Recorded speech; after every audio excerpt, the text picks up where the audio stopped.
El velo que ahoga. La noche en que todo cambió empezó como un sueño hecho realidad.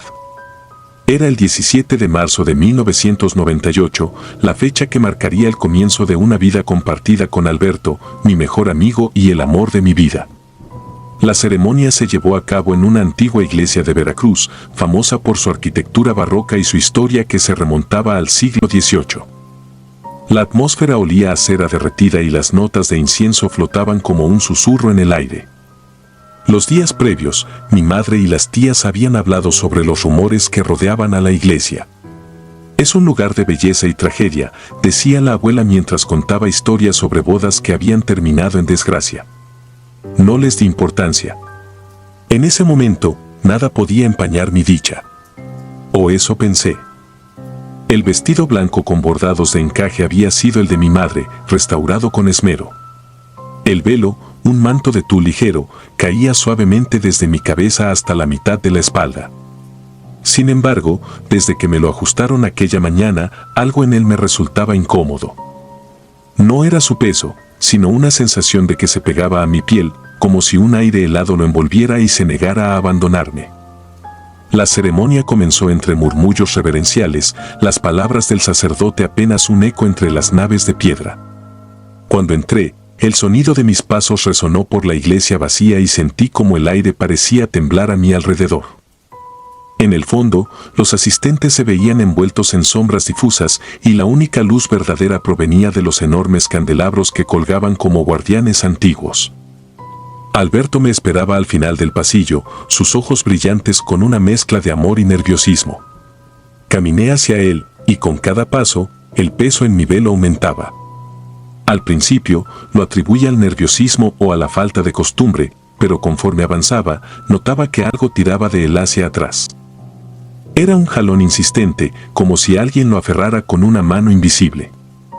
Cuando por fin me paré junto a Alberto y el sacerdote comenzó con las palabras de bienvenida, el peso se intensificó, hasta que sentí un tirón brusco que hizo que mi cuello se arqueara hacia atrás. Miré por el rabillo del ojo, y aunque sabía que nadie debía estar detrás de mí, no pude evitar girar un poco la cabeza. El aire se volvió gélido, y una presencia se adhirió a mi espalda, apretando como un abrazo macabro. Fue entonces cuando sentí una mano fría y huesuda que se posó en mi garganta. Un escalofrío recorrió mi columna y el sudor perló mis sienes. Intenté mantener la compostura, consciente de los ojos que se posaban en mí, pero la presión se volvió más fuerte, como si una figura enojada quisiera arrancarme de mi lugar en el altar. Los segundos se hicieron eternos. Todo en mi cuerpo gritaba que me girara y corriera, pero estaba paralizada, clavada al suelo como si hubiera echado raíces en el mármol. La voz del sacerdote se desvanecía, ahogada por el latido estruendoso de mi corazón. Fue entonces cuando lo vi. En un destello fugaz, entre la penumbra, una figura alta y delgada, vestida de luto, se reflejó en una de las ventanas laterales. Sus ojos eran dos pozos de oscuridad que me miraban con un odio tan profundo que sentí que me arrancaba el alma. Era una mujer, y su expresión desbordaba sufrimiento y rencor. El peso en mi garganta se hizo insoportable. De repente, sentí como los dedos invisibles aflojaban su presión y la figura desaparecía en el aire, dejando tras de sí un aroma rancio, antiguo, a flores marchitas.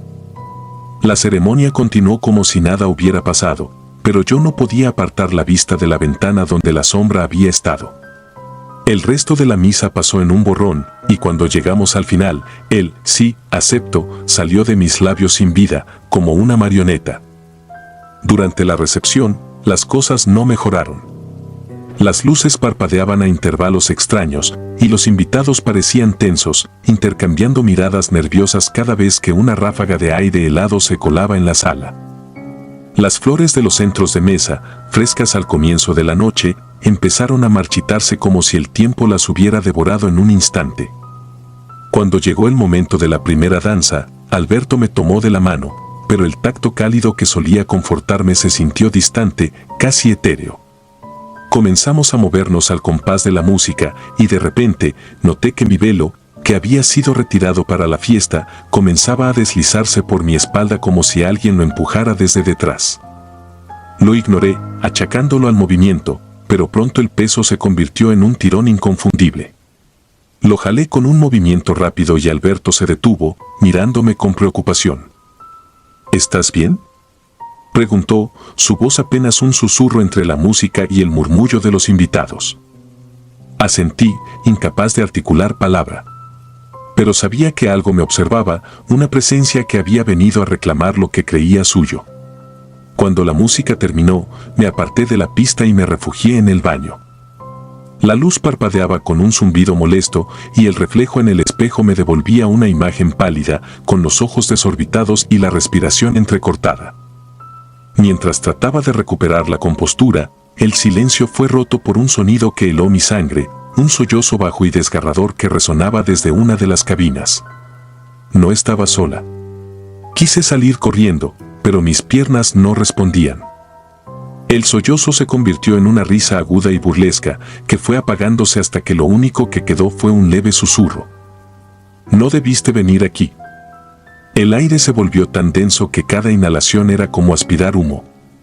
Algo me acarició la espalda y me giré bruscamente, sin encontrar nada más que el vacío.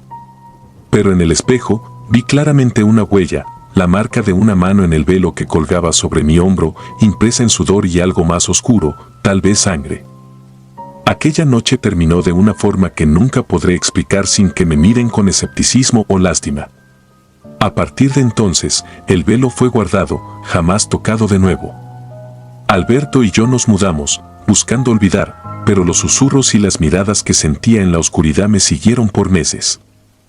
Mi abuela, al enterarse, solo pudo sacudir la cabeza y murmurar que algunas bodas no están destinadas a terminar bien. Nunca entendí qué significaban sus palabras hasta que investigué más sobre la iglesia y su historia.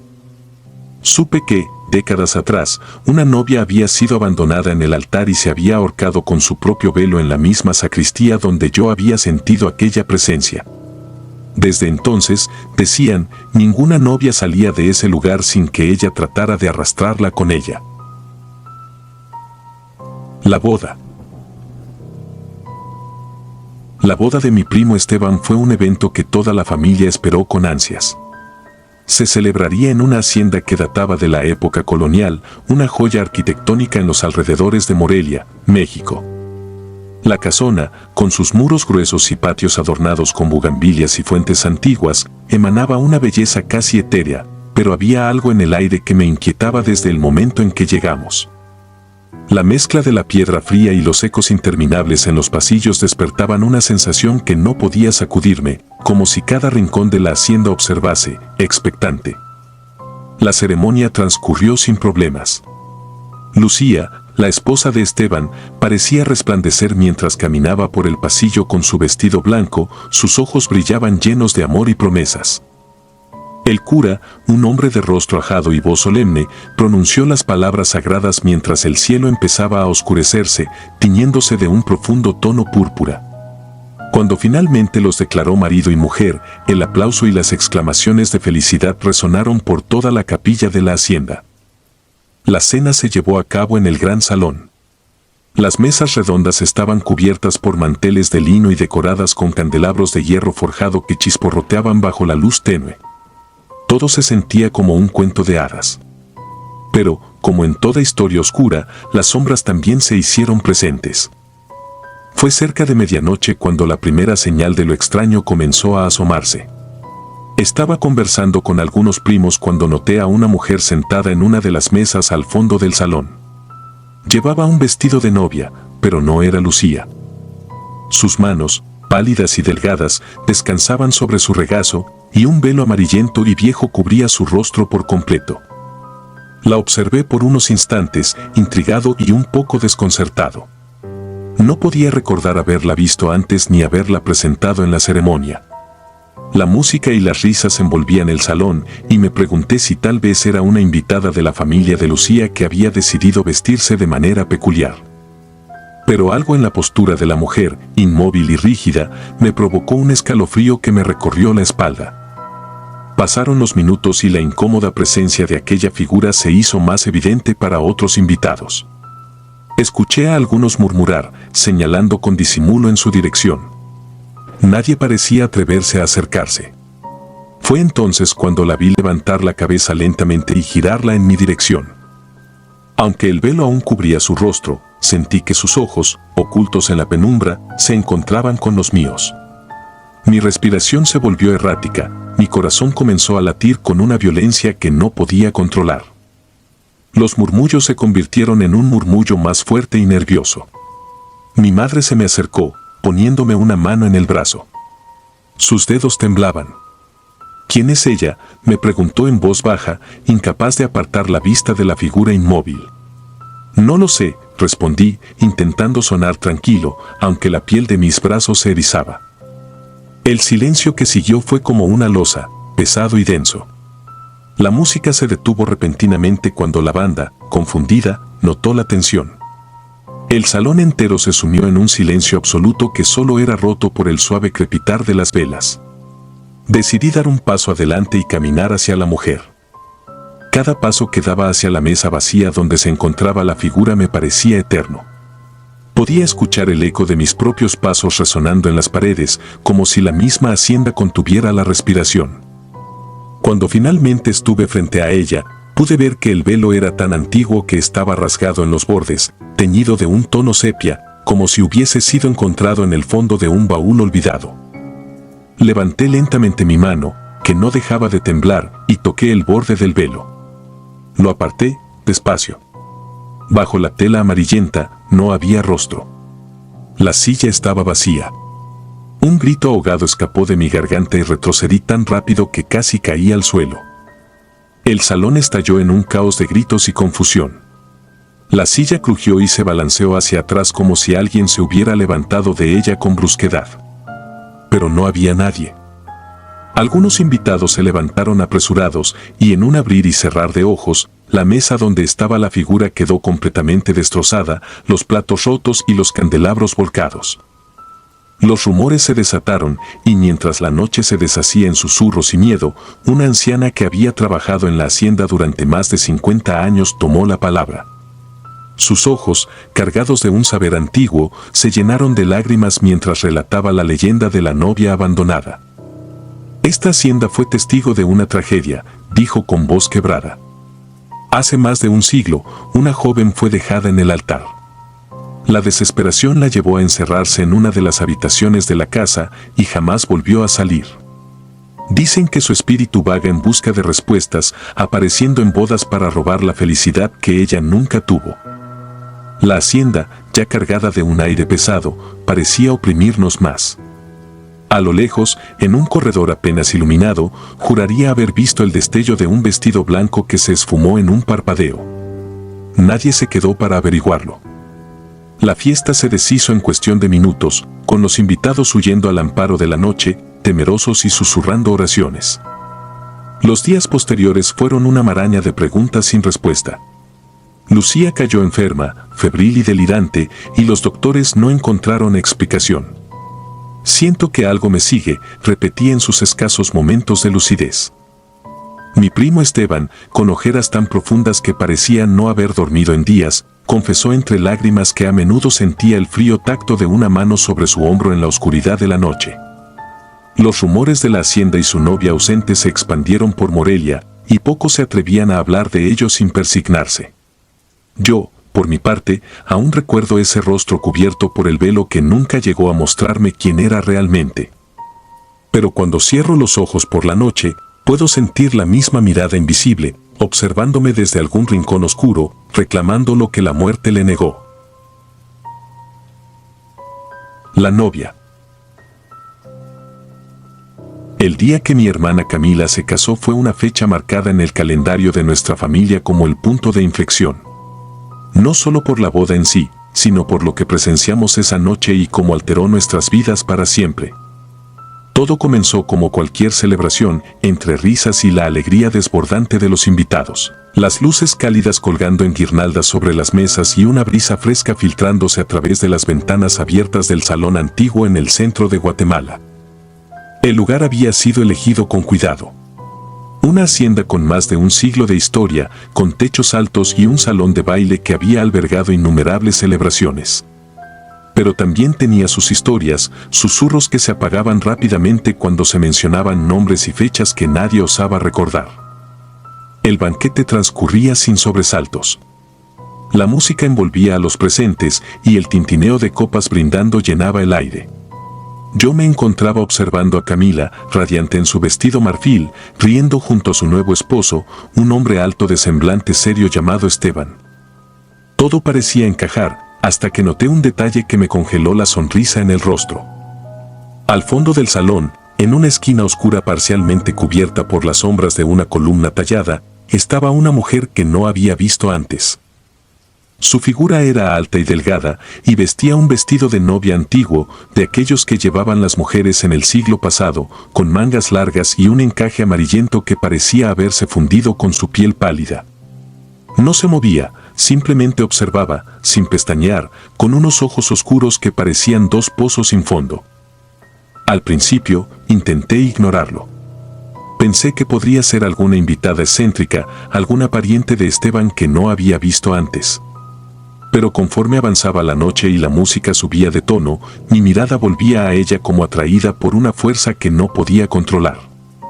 No se movía, no parpadeaba. Y lo más perturbador, nadie más parecía notarla. Me acerqué a mi madre y le susurré al oído, señalando con disimulo hacia la esquina. ¿La ves?, le pregunté, intentando que mi voz sonara relajada. Mi madre frunció el ceño y miró hacia donde apuntaba, pero en cuanto sus ojos recorrieron el lugar, negó con la cabeza, su expresión cargada de confusión. ¿A quién?, replicó, antes de regresar su atención al brindis que se llevaba a cabo en la mesa principal. Un escalofrío me recorrió la espalda, helando mis huesos. Comencé a sentirme mareado, el aire parecía volverse espeso, como si el salón mismo respirara con dificultad. Decidí alejarme de la multitud y buscar aire fresco en el pasillo exterior, donde la música y las risas se disipaban en el eco de la noche. Mientras caminaba, miré una vez más por el rabillo del ojo. La mujer seguía allí, observándome. Esta vez, parecía que su sonrisa se había curvado en una mueca mínima, apenas perceptible. Sentí como mi corazón se aceleraba hasta el punto de casi doler. Sabía que lo que estaba viendo no era normal, no era parte de la realidad que compartíamos todos en ese salón iluminado. Algo antiguo y oscuro estaba presente. En el pasillo, inhalé profundamente, intentando calmarme. Fue entonces cuando una anciana encargada del servicio, que parecía haber salido de ninguna parte, me miró con ojos cansados y arrugados. ¿La has visto, verdad?, preguntó, su voz apenas un murmullo, pero cargada de un peso que me paralizó. Asentí lentamente, sin saber qué decir. Cuando ella aparece, algo malo está por suceder, continuó, y en sus palabras había más certeza que temor. Antes de que pudiera pedirle más explicaciones, se dio la vuelta y desapareció por el pasillo, dejándome con la garganta seca y un nudo creciente en el estómago. Regresé al salón con el paso tembloroso, buscando la confirmación de que lo que había visto no era producto de mi imaginación.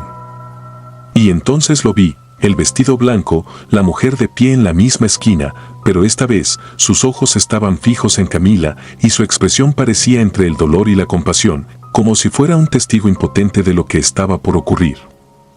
El reloj marcaba la medianoche cuando un grito rompió la música y el murmullo de las conversaciones. Todo el salón quedó en un silencio súbito y antinatural. Me giré y vi a Esteban, desplomado en el suelo, su rostro una máscara de terror. Los invitados corrieron hacia él, algunos gritaban órdenes, otros simplemente observaban con horror. La confusión se transformó en caos. Yo no podía moverme, mis pies estaban anclados al suelo. Miré a la esquina, pero la mujer había desaparecido, dejando un vacío aún más aterrador en su ausencia. Horas más tarde, la ambulancia llegó, y con ella la noticia que cortó nuestra alegría en seco. Esteban no respiraba, y aunque intentaron reanimarlo, nada pudo hacerse. Los doctores mencionaron una arritmia súbita, un fallo inexplicable en un hombre joven y saludable. Pero yo sabía, en lo profundo de mi ser, que había sido algo más, algo que no podía explicarse con palabras ni ciencia. Al día siguiente, mientras el sol de la mañana apenas calentaba la fría fachada de la hacienda, decidí hablar con los dueños del lugar. Una pareja de ancianos que habían heredado la propiedad hacía décadas. El hombre, de mirada dura y voz rasposa, escuchó mi relato en silencio. Cuando mencioné a la mujer del vestido de novia, sus ojos se estrecharon y su mandíbula se tensó. «La han visto antes», admitió finalmente, cruzando los brazos como si un peso invisible lo aplastara. «Aparece cuando la unión que se celebra está condenada. Su historia es tan vieja como esta casa. Una novia, engañada y traicionada, que fue encontrada sin vida aquí hace más de 100 años, el día que debió ser la celebración de su amor». El silencio se apoderó de la habitación y pude sentir cómo el terror se colaba en cada rincón, en cada sombra que proyectaban las ventanas polvorientas. No había nada más que decir. La boda de mi hermana se convirtió en un recuerdo envuelto en luto, una advertencia silenciosa sobre los lazos que se sellan bajo los ojos vigilantes de aquellos que ya no pertenecen al mundo de los vivos.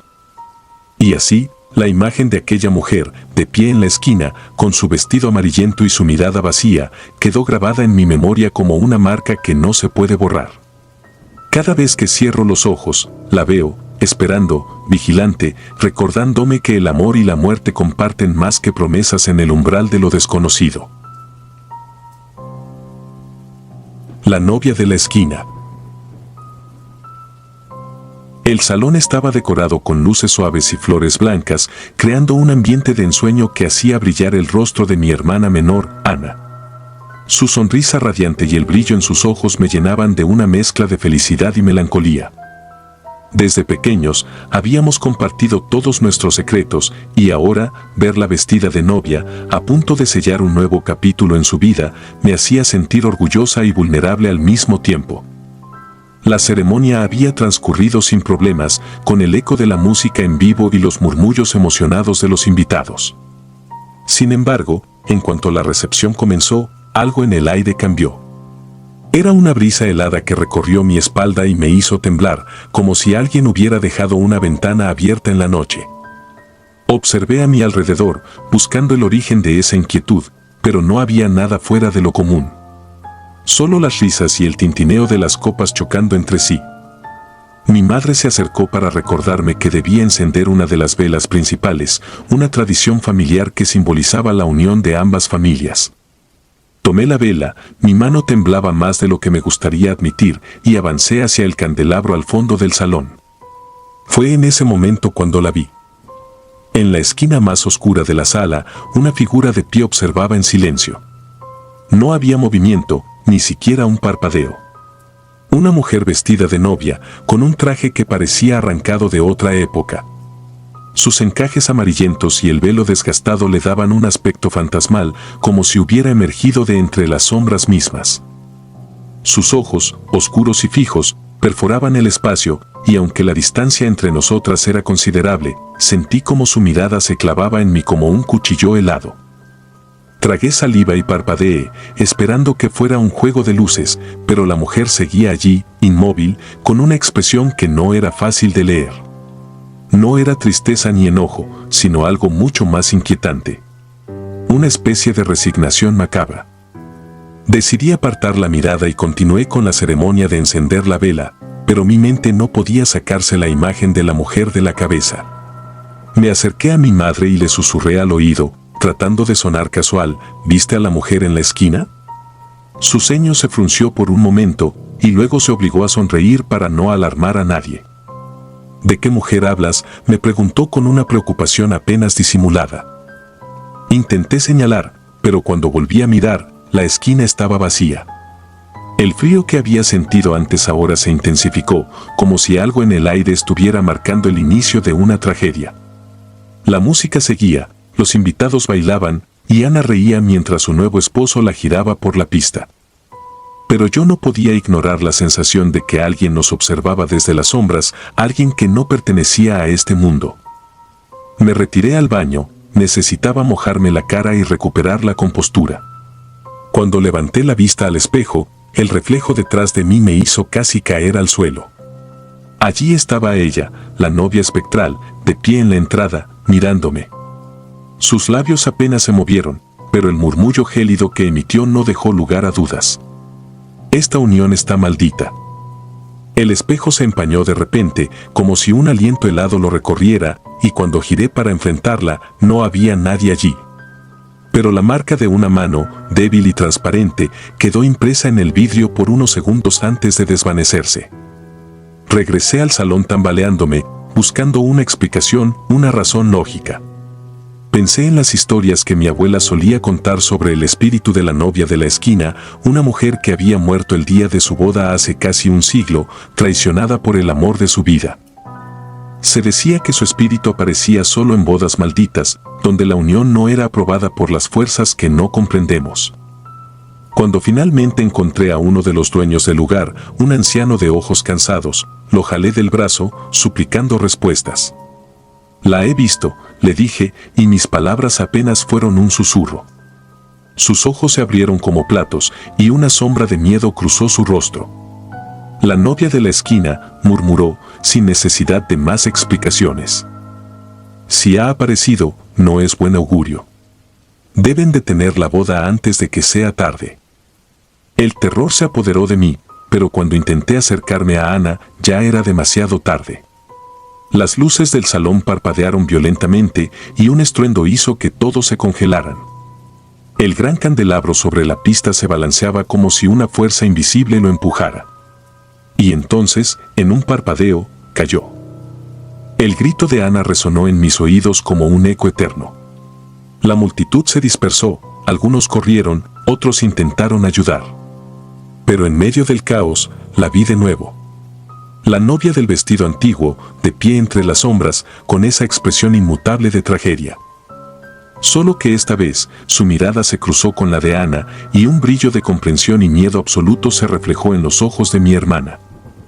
Cuando lograron sacar a Ana de entre los escombros, su respiración era débil y el pánico se había apoderado de sus rasgos. Ella me habló, murmuró antes de perder el conocimiento, palabras que pocos oyeron, pero que retumbaron en mi mente como una sentencia. Me dijo que él no es quien parece ser.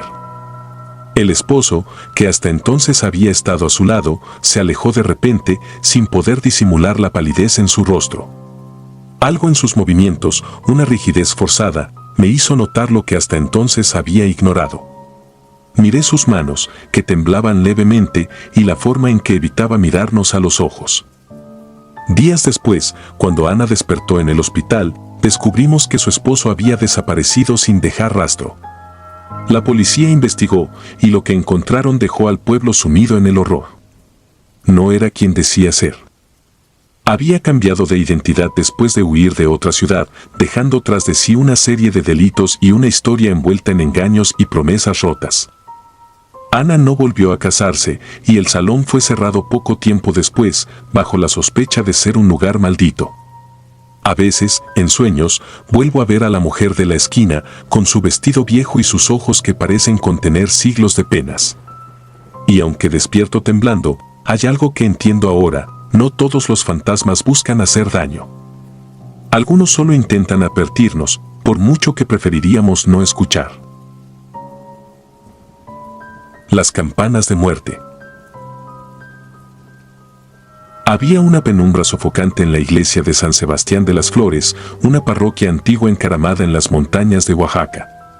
Mi primo Javier y su novia Marta, resplandecientes en sus atuendos nupciales, irradiaban una felicidad tan palpable que cualquiera habría jurado que su unión estaba bendecida por los mismos ángeles. Era una tarde gris, con nubes cargadas que parecían anticipar una tormenta, pero nadie se preocupaba. Estábamos allí para celebrar. La iglesia misma era una estructura imponente, con piedras talladas hace siglos por manos que ahora solo existían en la memoria de la tierra. Los vitrales dejaban pasar una luz descolorida que caía sobre los bancos de madera, donde nos sentábamos decenas de familiares y amigos, algunos cuchicheando, otros moviéndose inquietos. Todo parecía normal, hasta que noté algo: el aire se volvió denso, casi tangible, como si estuviéramos sumergidos en agua estancada.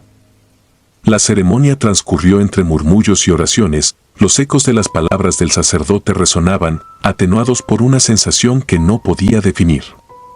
Entonces, justo cuando el sacerdote alzó las manos para bendecir a los recién casados, un sonido profundo y retumbante cortó el aire. Las campanas. Pero no eran las campanas festivas que deberían sonar en una boda. No, eran campanas fúnebres, pesadas y sombrías, que hacían temblar las vigas del techo. La reacción fue inmediata. Algunos asistentes se levantaron confundidos, sus ojos buscando respuestas en los rostros de los demás. Yo sentí un escalofrío recorrerme la espalda, la piel erizándose como si una corriente eléctrica invisible me hubiese tocado. Las campanas continuaban y el sonido era tan extraño, tan antiguo, que parecía provenir del mismo infierno. El sacerdote, sorprendido, titubeó antes de dar un paso atrás. Javier y Marta se miraron, el miedo empañando su alegría. Intenté mantener la compostura, pero algo en mí se rompió cuando vi al sacristán, un hombre de edad avanzada que conocía la iglesia como la palma de su mano, cruzar el altar con una expresión que solo podría describir como terror puro. Alguien gritó. Fue una mujer en la última fila, cuya cara había adquirido un tono ceniciento. «Miren la puerta», dijo, y todos volteamos al unísono. Las enormes puertas de madera oscura, que siempre chirriaban al abrirse, se movían lentamente por sí solas, como empujadas por una mano invisible. No había viento, ni una corriente que pudiera explicarlo. Y cuando finalmente se abrieron del todo, la penumbra exterior se coló, cubriendo la nave como un sudario. Los murmullos se convirtieron en gritos de pánico cuando un murmullo lejano comenzó a escucharse. Era un susurro colectivo, como si cientos de voces repitieran una letanía incomprensible. Todo en mí me decía que corriera, que huyera de aquel lugar, pero mis piernas estaban clavadas al suelo, la sangre en mis venas corriendo fría. «Nadie salga de la iglesia», dijo el sacerdote, aunque su voz temblaba y sus ojos se movían rápido, buscando algo o alguien. La desesperación en su voz nos hizo retroceder a nuestros asientos, aunque el instinto nos gritaba lo contrario.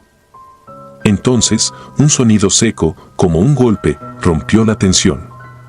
Una figura cayó desde el coro, estrellándose contra el altar. Era Carlos, un joven del pueblo que ayudaba en la iglesia.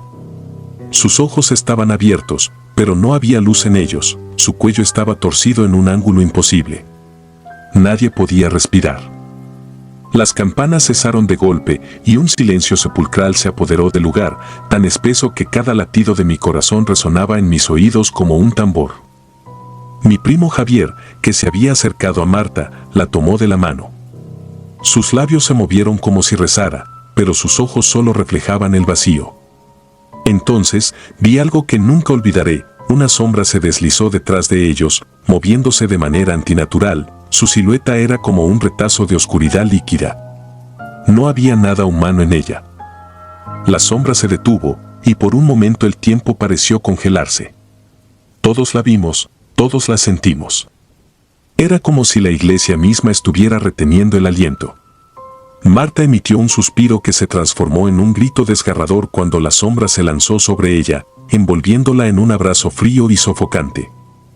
Javier intentó apartarla, pero sus manos traspasaron el vacío, inútiles. El pánico se desató. La gente corría hacia las salidas, tropezando entre sí, algunos llorando, otros lanzando plegarias incoherentes. Pero las puertas no cedían, por más que las empujaran. Estábamos atrapados, y la sombra, alimentada por el caos, se multiplicaba en formas indescriptibles que surgían desde las esquinas y los arcos, llenando la iglesia con una oscuridad palpitante. Me arrojé al suelo, protegiendo mi cabeza con las manos. Podía escuchar los latidos de mi corazón como tambores en mis sienes, y los gritos de los demás se mezclaban con un zumbido profundo que venía desde el fondo de la iglesia, un sonido que parecía reír, burlarse de nuestro miedo. Cuando me atreví a levantar la vista, la sombra había desaparecido y Marta yacía en el suelo, inmóvil. Javier, arrodillado a su lado, lloraba, sus manos cubiertas de una sustancia negra y viscosa. A su alrededor, el resto de los asistentes se encogían, temblando, algunos inconscientes. Nadie se movía. Nadie se atrevía a pronunciar palabra. El sacristán, con una voz apenas audible, finalmente rompió el silencio. Estas campanas, hace décadas que no sonaban. Solo lo hacían cuando alguien moría aquí. El aire se volvió más ligero de repente y las puertas finalmente cedieron, dejando entrar la luz pálida de la tarde. La gente comenzó a salir tambaleándose, sin mirar atrás, susurrando historias que nadie creería. Pero yo, con el rostro empapado de sudor y lágrimas, sabía que algo más había muerto en esa iglesia. Algo que no se podía explicar, algo que se quedaría allí, en las sombras, esperando la próxima ceremonia. Si disfrutas de los relatos, te invitamos a apoyarnos con un like y un comentario, ya que eso nos ayuda muchísimo.